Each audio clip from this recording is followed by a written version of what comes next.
Siguradong enjoy ka. Markahan mo na yan ang oras sa LSG21 na. At kasama mo pa rin ako, walang iba, kundi si Cara Lambingera naman.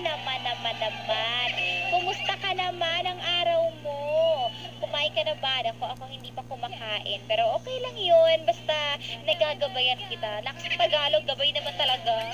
Oo, akong iyong gabay, gabi-gabi. Ginagabayan kita sa tamang landasin. Ayun, at pinag-uusapan pa rin natin ay walang iba kundi ano ba ang susi sa matagumpay na pag-aasawa o pagsasama. Ito na ang inyong mga kasagutan.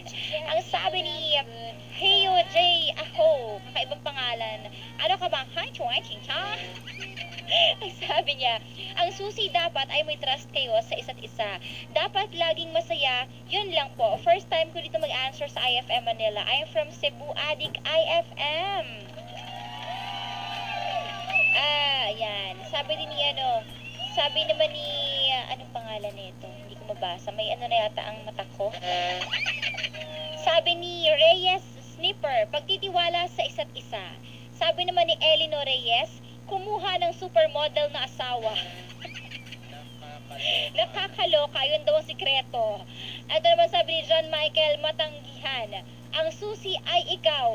Ha, no other Cara. Grabe ka naman. Ako ba talaga ang susi? Sana nga. Ako ang susi sa pagmamahal. Sabi naman ni Orvin Yambot Luno, hi Ate Cara, para sa akin po ang susi sa matagumpay na pag-aasawa ay walang hanggang katapatan at pagmamahal sa iyong minamahal. Mula po sa PLV HRDM3 ng Valenzuela. Sabi naman ni Boss Renz Flores, DJ Cara, para sa akin, tiwala sa isa't isa kasi kapag walang tiwala, parang dyan na pumapasok yung selusan. Kaya dapat may tiwala talaga. Ate Cara, batiin mo ko dito sa Subic Bay. Michael Far po ng Subic.